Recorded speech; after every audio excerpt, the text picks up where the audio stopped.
Pierre has always been a fierce and vocal ally of President Biden, and right now, for the first time on TV, she is giving her view on his decision to bow out of the race. Please welcome back the fabulous Karine Jean Pierre.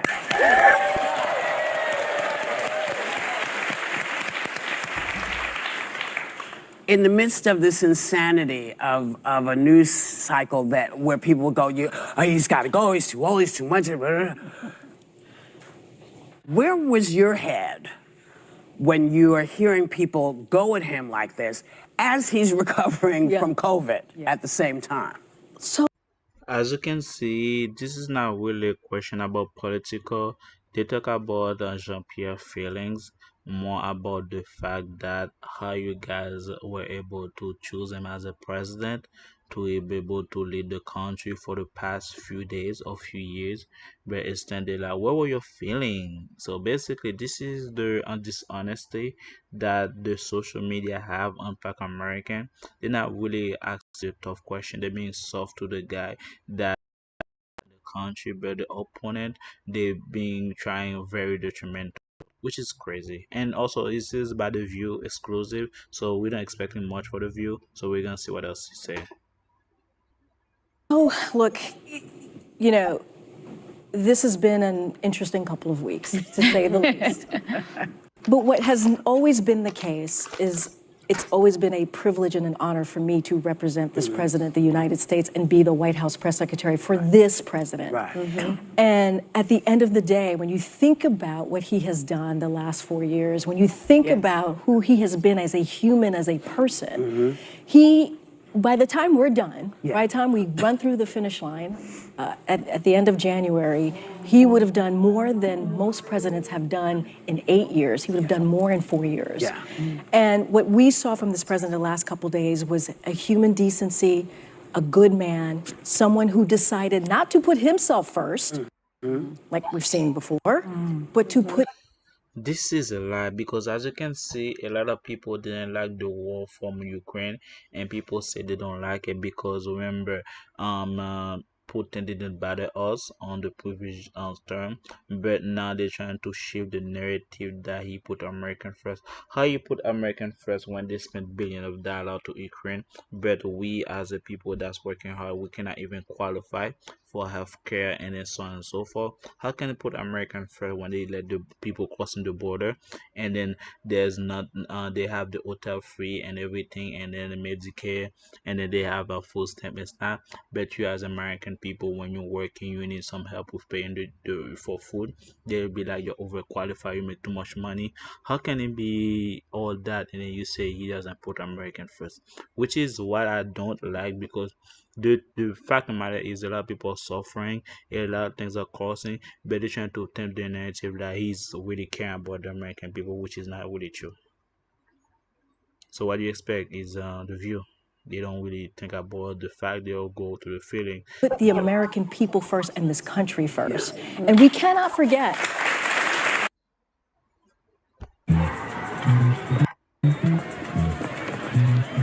Circle it. So basically, Circle. You let me circle it.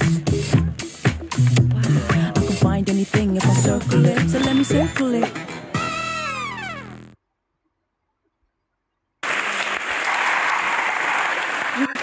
We cannot forget what happened when this president and the vice president walked into this administration. There was a once century pandemic. He turned that around. He recharged the economy. If you think about it, this economy is leading the world. I mean, this is something, wages are up, jobs have been created, millions of jobs created, unemployment is low. We're trying to continue to lower costs, lowering prescription drugs. I mean, it goes on and on. He even tried to fix the border, and then the Republicans rejected it for dear leader. Yeah, well, this is a bunch of lies. This is straight up lies right now. This is nothing true from their mouth. And you can see their faces, their look, they know it's a lie. They're trying to paint the narrative like for two people to go out there and vote for the 4 more years. How you expect it? Inflation goes up and people cannot able to pay rent. A lot of people are laid off, and the next thing you know, They say the border crosses at least now you have 20 people that cross the border. There was a time there was about 12,000 people cross the border daily, and then he said that do not come, but people are coming every day. The people from the border they advised Biden to make a rule for them to not come. They didn't stop it, and before the campaign, before the debate, they go to the border and try to amplify the law that's Trump take office, and then now they're trying to plan that they're doing everything fine, which is pure lie. I think they paid them to act like that, to paint the narrative that they do, but we all know the truth that it is pure lie right now, and this right now, which is very disgusting, and I don't like that. Tell the truth. I think Yes, they did. There was a bipartisan Let her say it. legislation in the Senate Might that have forgotten. look. This is another thing, right? This is a president who was able to work across the aisle and get things done. Yeah. Right? You Yeah. think about the infrastructure legislation, Yeah. the Chips and Science Right. Act, the Veterans Gun Act, legislation. gun legislation. We hadn't seen that in decades, and this president got it done. So to your question, Whoopi, I think about that. I think about why we are doing this job. We are public servants. We are. Yeah. And this president was a public servant for 54 years. Yeah. 54 years. We're not done yet. Yeah. We're not done yet. Obviously, he stepped down from running and being the nominee, but he's very much still the He president. still got the Yeah. job. He still has the job, and we have a lot more to get done on behalf of the American people, and he wants. So especially the reason why he stepped down is because that the money in the pocket is dropping. If the money in the pocket keep running, they're probably gonna keep him in office. But because the money dropping, a lot of people tell them to drop, because remember the guys cannot even take a speech talk for 5 minutes without even stopping or even lost for forward. And you tell me this guy were able to think logically and able to make everything like as we seen. I think somebody's behind the scenes calling the shot. That's why she trying to paint the narrative that he's doing everything good. But whoever calling the shot, we see the impact of the American life.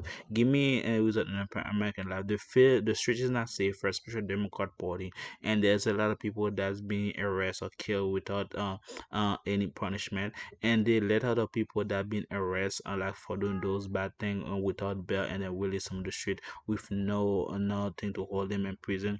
And on top of that, people are crying for sake because they cannot know where to go. They cannot buy a house because of interest that's skyrocketing, and people are losing job automatically. And those people that Margaret came in, they force them for those company to hire them on the spot. So basically, those young people that's graduate from high school cannot even apply for a job because there's no job available because of the America that came in and took their places. And you tell me he put America first? That I have a problem with, because the truth of the matter is somebody paid them to tell the lies, to pay the narrative that to vote for the Democrat, but we also Wants to zero. He's going to be coming back to the White House today. He's going to be giving an address tomorrow at 8 o'clock. Please watch. He wants to talk directly to all of you, to the American people, to talk about what's next. And so I know he's looking forward to doing that. So please tune in tomorrow. Well, in the past few weeks, President Biden had been adamant he was staying in the race, but after a lot of the noise we've been hearing, public and private, from Democrats for him to withdraw, he announced on Sunday he was going to not seek re-election. What ultimately led to that massive decision? So, and I would also say, folks who have not seen the letter that he penned on Sunday and shared and released, you should. I think the letter, if you read it thoroughly, there's no spin to it. There's no spin. No. He truly believed it was the right thing to do in this moment. He truly believed that it was the right thing to do for this country. I'm a little emotional. The right thing to do for this country, the American people, is to give it to someone who is incredibly qualified, right? He said himself, the reason why he picked Vice President Kamala Harris is because he believed that she would be ready to lead from day one. Yeah. And so he believed she was the right person to take over the campaign, and she is. And while all of us, it was hard for many of us, we are incredibly proud of this president. We trust his leadership, we trust his judgment, And we're just going to continue to be behind him as he continues to lead this country. People love Joe Biden. I mean, there was a great expression by his party, people talking on television all weekend about how much they love him.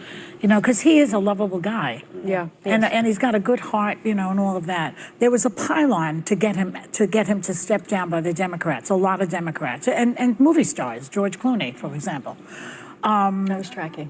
What? I was tracking. I'm just kidding. I was trying to make a joke. I guess I'm not good at it. I'm sorry. It was good. I got you. I'm focused on the question. I'm sorry. But does Joe feel betrayed by any of that, or does he understand that it was for the country also? I mean, look, he's going to speak tomorrow. We'll hear from him directly, and I think he'll address whatever is on his heart. Like you said, he has a big heart. Yeah. He understands where people are. He understands having done this 36 years as a senator, 8 years as vice president, and now almost 4 years as president.